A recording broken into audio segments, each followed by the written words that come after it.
नमस्ते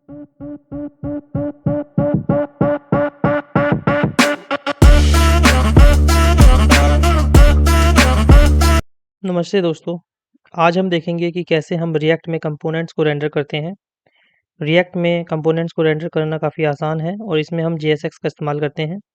चलिए शुरू करते हैं। कंपोनेंट्स कैसे बनाते हैं ये हमने पिछली वीडियोज़ में देखा था और JSX भी क्या होता है वो भी हम ऑलरेडी पिछली वीडियोज़ में देख चुके हैं।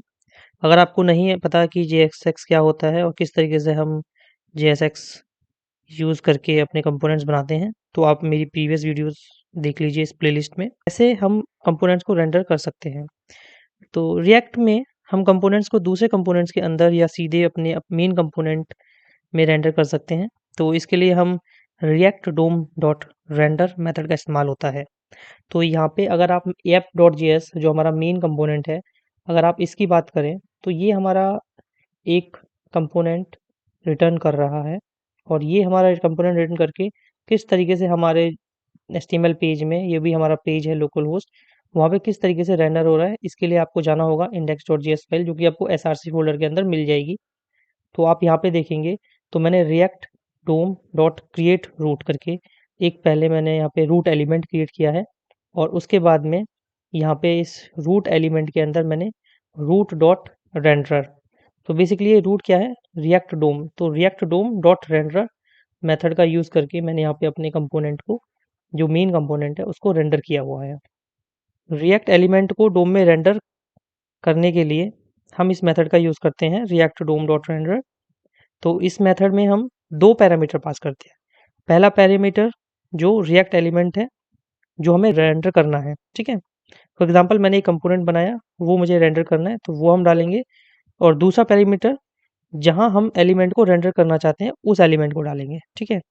तो अगर आप मैं सिंटैक्स की बात करूँ तो आप देखिए, आप साइड में देख सकते हैं ऊपर लिखा हुआ है React DOM dot render element comma container. Basically पहले हम एलिमेंट जिसको हमें रेंडर करना है, दूसरा हमारा क्या रहता है, कंटेनर। तो अब इस मेथड की बात करेंगे तो यहाँ पे हमने क्या किया हुआ है, हमने कंपोनेंट जो है उसको जो है रेंडर करना है। तो इसके लिए हमने क्या किया है, ऑलरेडी एक रूट बनाया हुआ है, ठीक है। तो हम उसमें कर रहे हैं तो इसलिए इसका सिंटैक्स इस तरीके से है, हमने डायरेक्टली अपने एलिमेंट को यहाँ पे दे दिया है, ठीक है।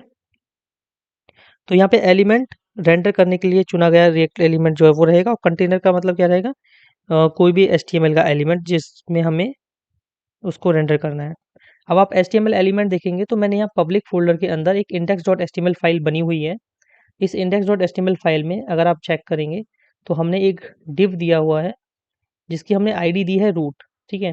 बेसिकली हमारा जो भी रिएक्ट का जो वर्क होगा, जो भी हमारे कंपोनेंट्स होंगे वो इस रूट के अंदर आएंगे। तो यहाँ पे आप देखेंगे कि हमने इस index.html का जो रूट एलिमेंट है उसको document dot gate element ID से हमने यहाँ पे फैच किया है, फिर उसका एक रूट बनाया है और रिएक्ट डोम कंपोनेंट की हेल्प से, और फिर उस रूट पे हमने यहाँ पे इसको रेंडर किया हुआ है, ठीक है। तो इस तरीके से हमारा जो है React DOM dot render work करता है। तो अगर हम इसकी एक्सप्लेनेशन करें तो इस एग्जांपल में हमने एक फंक्शनल कंपोनेंट जो है ऐप और जो मेन कंपोनेंट है वो हमने बनाया हुआ है और इसको हमने रेंडर किया हुआ है with the help of React DOM dot render. तो इस तरीके से हम यहाँ पे रिएक्ट के जो कंपोनेंट्स होते हैं उनको हम रेंडर कर सकते हैं अपनी रिएक्ट एप्लीकेशन में, ठीक।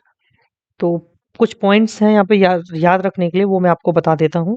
जैसे कि यहाँ पे हर कंपोनेंट जो भी होता है उसको यूनिक होना चाहिए अपने आप में खुद को रेंडर होने के लिए। और react DOM dot render method सिर्फ एक बार ही यूज़ होता है अपनी एप्लीकेशन के स्टार्टिंग पॉइंट पर, जैसा हमने यहाँ पे किया हुआ है, ठीक है। आप ये नहीं है कि आप इसको बार बार कहीं कहीं भी यूज़ कर लेंगे, नहीं। आपको ओनली वन टाइम ही इसको यूज़ करना है, जो कि आपको रूट एलिमेंट बनाना है जिस रूट पे आपके जितने भी अलग अलग कंपोनेंट्स हैं वो आपके वहाँ पे रहेंगे, और आप जितने भी कंपोनेंट्स ऐड करना चाहेंगे वो आप इसमें ऐड कर सकते हैं, इस मेन कंपोनेंट में ऐड कर सकते हैं, इन इनिशियल कंपोनेंट्स के अंदर आप ऐड कर सकते हैं। तो ये हमारा तरीका होता है रिएक्ट जेएस के कंपोनेंट्स को रेंडर करने के लिए, ठीक। सो इस तरीके से हम रिएक्ट में कंपोनेंट्स को रेंडर कर सकते हैं। अगर आपको कोई कोई क्वेश्चन, कोई सुझाव हो तो कमेंट करें। Thank you so much for watching this video.